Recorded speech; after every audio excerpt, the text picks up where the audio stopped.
First impression is the last impression. ये dialogue तो आपने कहीं ना कहीं तो जरूर सुना होगा। आखिर हम फर्स्ट टाइम जब किसी को देखते हैं तो हम क्या नोटिस करते हैं, और आपने ये भी देखा होगा जब आप इससे मिलते हैं तो आपको उसका ड्रेसिंग सेंस बहुत पसंद आता है। तो आखिर ऐसा किस वजह से हुआ, तो हम इन सारी चीज़ों को साइंटिफिक वे में समझेंगे कि हमारे ब्रेन में इसका क्या असर पड़ता है और क्यों हमें किसी का भी ड्रेसिंग सेंस पसंद आता है, और जानेंगे हम कुछ गजब के फैशन टिप्स गाइज। तो इस वीडियो में आपको फैशन टिप्स के साथ साथ उनके पीछे की साइंस भी पता चलेगी, और आपको तो इस वीडियो में बहुत सारे फैशन टिप्स भी मिलने वाले हैं। तो इस वीडियो को लास्ट तक जरूर देखिएगा गाइज। आपको तो ये पता है कि हम हमेशा वो चीज़ पहनने का ट्राई करते हैं जो हमें सूट करता है। मतलब आपने ये चीज़ जरूर देखी होगी कि यार कुछ आप कभी दुकानों में जाते हो तो बोलते हो कि यार कुछ ऐसा दिखाओ जो मुझ पे सूट कर जाए। तो आखिर वो चीज़ हमारे ब्रेन में कैसे इंपैक्ट करती है, तो क्या इन ड्रेस का कोई पर्टिकुलर सिंबॉलिक मीनिंग होता है? तो इसी चीज़ को पता करने के लिए साइंटिस्ट ने एक एक्सपेरिमेंट किया। इस एक्सपेरिमेंट में सेम क्वालिफिकेशन के लोगों को दो ग्रुप में बांटा गया।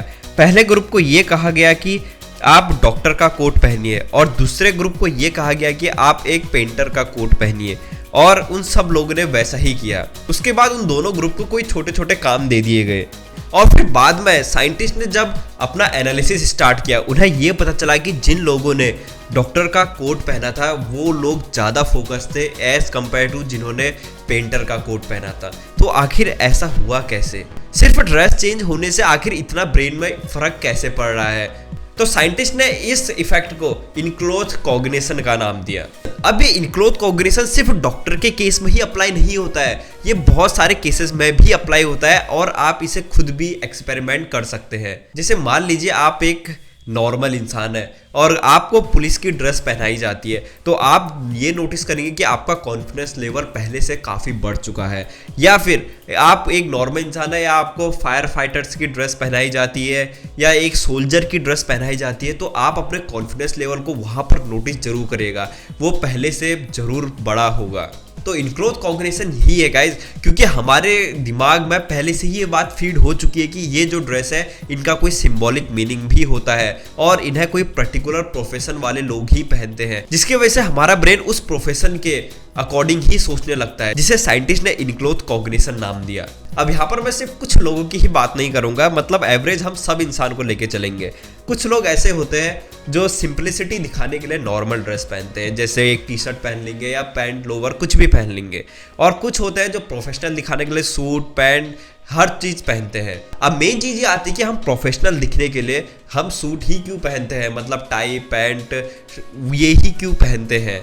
तो ये तो आपको पता है कि साइंटिस्ट तो होते ही बहुत क्यूरियस है, तो इसी चीज़ को देखते हुए उन्होंने एक और अपनी रिसर्च स्टार्ट करी। तो कुछ सालों बाद उस रिसर्च पेपर में ये पब्लिश हुआ कि जब भी ह्यूमन किसी इंसान को देखता है, मतलब आप कभी किसी इंसान को देखते हो तो उसका सबसे पहले ध्यान उसका ड्रेसिंग सेंस में जाता है, उसके बिहेवियर में जाता है, इन ही चीज़ों में ज़्यादा जाता है, और हमारा ब्रेन उस इंसान को उसके बिहेवियर उसके ड्रेसिंग सेंस से जज करने का ट्राई करता है। अब इसका एक प्रैक्टिकल एग्जांपल मैं आपको जरूर देना चाहूँगा। जैसे मान लीजिए आपके सामने कोई सोल्जर है, तो हम एक मान लेते हैं कि हाँ ये सोल्जर ही होगा, तो इस तरीके से हम अपने माइंड को अपने आप जज करने का एक परमिशन दे देते हैं। मतलब ये डायरेक्टली तो नहीं होता है, ये इनडायरेक्टली जरूर होता है। तो अब आपको ड्रेसिंग सेंस के फैशन के पीछे का साइंटिफिक रीजन तो पता लगने लग गया होगा, पर जब हम किसी इंसान को देखते हैं तो सबसे पहले हमारा ध्यान किस पर जाता होगा? तो क्या आपने कभी ये सोचा है? याद रखिए गाइस, हम सुनी सुनाई बात कुछ भी नहीं करेंगे, हम सब कुछ साइंटिफिक वे में ही समझेंगे। तो यहाँ से अपना कंसंट्रेशन और बढ़ा लीजिए गाइस, यहाँ से आपको कुछ फैशन टिप्स भी मिलने वाले हैं, वो भी पूरे साइंटिफिक रीजन के साथ। तो इस वीडियो को बिल्कुल भी स्किप मत कीजिएगा। सबसे पहली चीज अपीयरेंस। जी हाँ गाइस, अब ये चीज़ आपको मेरे बताने से पहले ही समझ आ गई होगी, क्योंकि मैंने काफ़ी आपको साइंटिफिक लॉजिकल रीजन दिए हैं, जिसकी वजह से आपको अपीयरेंस को समझने में ज़्यादा दिक्कत नहीं होगी, क्योंकि हम अपीयरेंस के बेस में ही तो किसी को जज करते हैं। कोई सेम प्रोफेशन के उन्हें ड्रेस अलग अलग पहना दी जाए तो हम जाहिर सी बात है उन्हें अलग ही समझ लेंगे, क्योंकि हमारे सबकॉन्शियस ब्रेन में पहले से ही वो बातें फीड हुई पड़ी है गाइस। इसकी वजह से जब भी हम किसी को देखते हैं तो सबकॉन्शियस ब्रेन कॉन्शियस ब्रेन को हिट करता है, जिसकी वजह से हमें उस आदमी को जज करके उसे हम नोटिस करते हैं। तो गाइज आपको ये तो समझ आ गया कि अपीयरेंस का हमारे ब्रेन में क्या फर्क पड़ता है। तभी तो गाइज इसीलिए हर प्रोफेशन के लिए अलग अलग ड्रेसें बनाई गई है। अब यहाँ पर सेकंड फैशन टिप्स ये है कि अवॉइड ज्वेलरी। जी हाँ गाइज, ये आपको बात काफी छोटी लग रही होगी पर इसका इम्पैक्ट काफी बड़ा होता है। गाइज हम ऐसा सोचते हैं ब्रेसलेट या किसी भी टाइप की ज्वेलरी पहनने से हमारा जो लुक है वो इनहेंस होता है, पर गाइज ये कुछ हद तक ही होता है इसके, जबकि नेगेटिव इम्पैक्ट आपको ज़्यादा देखने को मिलेंगे। अब जैसे आप किसी भी इंसान को देखते हो वो उसने काफ़ी हैवी ब्रेसलेट या ज्वेलरी पहनी हुई है, तो हमारा ध्यान उस पर उतना फोकस नहीं रह पाता क्योंकि हमें वो ज्वेलरी देखने की आदत ही नहीं होती है, जिससे वो आदमी पूरे सोसाइटी में सबसे अलग दिखता है। तो तभी तो गाइस जितने भी प्रोफेशनल लोग होते हैं या कोई भी बड़े सेलिब्रिटी होते हैं वो कभी भी ज्वेलरी पहनकर ऐसे मार्केट में नहीं घूमते हैं, उनको भी पता है इस चीज के बारे में। अब थर्ड जो सबसे इंपॉर्टेंट फैशन टिप है वो है स्माइल। जी हाँ गाइज, लिटरली मुझे नहीं लगता स्माइल से बड़ी कोई भी चीज है, क्योंकि स्माइल का एक सिंबॉलिक मीनिंग भी निकल चुका है। क्योंकि जब आप किसी भी इंसान के सामने स्माइल करते हो तो वो आपको ज़्यादा ट्रस्ट करता है, और स्माइल ही यूनिवर्सल साइन है फ्रेंडशिप और ट्रस्ट का। तो आप जब भी किससे मिले अपने फेस में एक हल्की सी स्माइल जरूर रखें। अब इसका भी साइंटिफिक रीजन जान लेते हैं कि स्माइल करने से ही ऐसा आखिर क्यों हुआ। हमारे ब्रेन में अनकॉन्शियस रिस्पॉन्स के लिए ब्रेन का एक पार्ट जिसे कॉग्निटिव कॉर्टेक्स कहा जाता है, ये पार्ट दूसरे के फेशियल एक्सप्रेशन को कॉपी करता है, और जो स्माइल होती है वो कंटेजियस भी होती है। इसी की वजह से जब कोई हमारे सामने स्माइल करता है वो हमें ज़्यादा कंफर्टेबल लगता है और ज़्यादा उस पर ट्रस्ट आता है। अब जैसे कि मैंने आपको बताया, ब्रेन का जो कॉग्निटिव कॉर्टेक्स वाला पार्ट है ये स्माइल को कॉपी करता ही है। और साथ ही साथ आपने ये भी नोटिस किया होगा, जैसे कोई आपके सामने स्माइल से और पोलाइटली बात कर रहा है तो आप उससे गुस्से में बात नहीं कर पाते हो, मतलब आप उससे भी काफ़ी पोलाइट से और स्माइली से बात करते हो। तो अब आपने काफ़ी चीज़ें नोटिस कर ली है, अपीयरेंस, और आपने ज्वेलरी भी अवॉइड कर दी है, और आपके फेस में हल्की सी स्माइल भी है।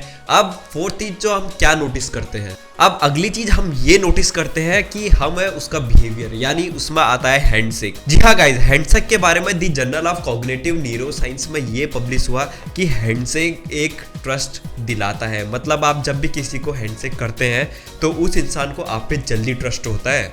अब उस रिसर्च पेपर में ये भी पब्लिश हुआ कि हैंडशेक करने से हमारा सोशल इंटरेक्शन काफ़ी अच्छे से होता है। फिर उसके बाद एक स्टडी और पब्लिश हुई गाइस, जो बैकमैन इंस्टीट्यूट के एक रिसर्चर फ्लोरिन डेक्लोस ने एक रिसर्च पेपर पब्लिश किया। उसमें यह पता चला कि हैंडशेक सोशल इंटरेक्शन में मदद तो करता ही है, साथ ही साथ ये आपके पॉजिटिव अप्रोच को भी शो करता है, जिससे गुड इंप्रेशन यानी अच्छे इंप्रेशन दूसरे व्यक्ति पर पड़ता है। अब ये तो बात हुई रिसर्च पेपर की, अब बात करते हैं आपके और मेरे प्रैक्टिकल लाइफ की। जी हाँ गाइस, जब भी आप किससे मिलते हैं, यानी कभी ना कभी आपको कोई ऐसा इंसान जरूर मिला होगा जो आपको सबसे पहले हैंडशेक कर रहा होगा। मतलब जब भी कोई आपको हैंडशेक करता है या आप कभी करते हो तो आपको एक कॉन्फिडेंस का फील जरूर होता होगा, या अगर कोई इंसान आपके सामने हैंडशेक कर रहा है तो आपको दिमाग में ये चीज़ तो जरूर आती होगी, या एक पॉजिटिव अप्रोच सी चीज़ें आपके दिमाग में आती होगी। मतलब आपको उस इंसान के प्रति एक पॉजिटिव थिंकिंग आपके दिमाग में क्रिएट होती होगी। अब ऐसे ही हैंडशेक करने के काफ़ी मेथड्स होते हैं, जैसे आपको हाथ टाइट से नहीं पकड़ना है, हाथ ऊपर से नहीं पकड़ना है, तो हाथ आपको ना ही ज़्यादा सॉफ्ट रखना है ना ही ज़्यादा हार्ड रखना है। तो ऐसे मेथड तो आपको यूट्यूब पे काफ़ी मिल जाएंगे, तो आप वहाँ जाकर देख सकते हैं। तो हम बढ़ते हैं अपने नेक्स्ट फैशन टिप्स की ओर। अगला जो है वो है बॉडी लैंग्वेज। तो ये तो आपको पता है कि आपको बॉडी लैंग्वेज का कितना इंपॉर्टेंस होता है। सो गाइस, बॉडी लैंग्वेज ही है जो हमारे एनर्जी को डिफाइन करती है। अब जैसे अगर मैं ये वीडियो बना रहा हूँ तो अगर मैं अपने हाथों को, अपने बॉडी लैंग्वेज को मूव नहीं करूँगा तो थोड़ा अजीब सा लगेगा। जैसे बॉडी लैंग्वेज ही हमारे लिए काफ़ी इंपॉर्टेंट होती है। तो यहाँ पर आपको थोड़ा अजीब लग रहा होगा क्योंकि बॉडी लैंग्वेज ही अलग है, चीज़ वही है, पर बॉडी लैंग्वेज के अलग होने से ये हमारे ब्रेन को एक अलग सिग्नल जाता है। हमारी बॉडी लैंग्वेज और हमारे फेशियल एक्सप्रेशन को हमारे ब्रेन का एक स्पेसिफिक एरिया जिसे एमिगेटला कहा जाता है वो बहुत ही इंपॉर्टेंट रोल प्ले करता है। अब किसी ना किसी की बॉडी लैंग्वेज हमें बहुत पसंद आती है तो उन लोग के ब्रेन के ये स्पेसिफिक एरिया हाईली एक्टिव होते हैं, जिसके वजह से उसका इम्पैक्ट काफ़ी अच्छा पड़ता है। तो अब आपको बॉडी लैंग्वेज से हमारे दिमाग में क्या फ़र्क पड़ता है ये तो आपको पता चल गया है। तो गाइस, ये चीज़ें ऐसी थी जो बहुत ही इंपॉर्टेंट थी, मतलब ये तो आपको इम्प्रूव करना ही करना है। पर इसके अलावा भी कुछ चीज़ें होती है, जैसे कुछ एक्सटर्नल चीज़ें होती है, जैसे कपड़ों के कलर से लेकर जूतों के कलर से लेकर, ये हर चीज़ मैटर करती है।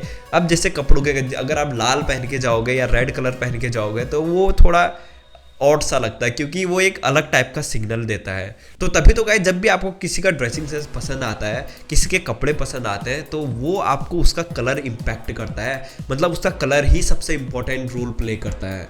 तो अगर आप ज़्यादा से ज़्यादा कमेंट करेंगे कि आखिर कलर हमारे ब्रेन को कैसे इम्पैक्ट करता है, तो मैं इसमें एक डिटेल वीडियो बना दूंगा। तो जाते जाते गाइस, आपके लिए एक फैशन टिप है।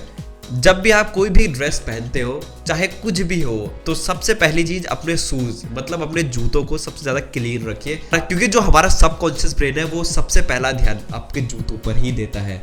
तो ये एक फ्री का साइंस द्वारा दिया गया एक फैशन टिप है। तो मिलता है गाइस ऐसे ही कुछ नेक्स्ट वीडियो में कुछ ऐसे ही इंटरेस्टिंग टॉपिक के साथ। तब तक के लिए थैंक यू सो मच।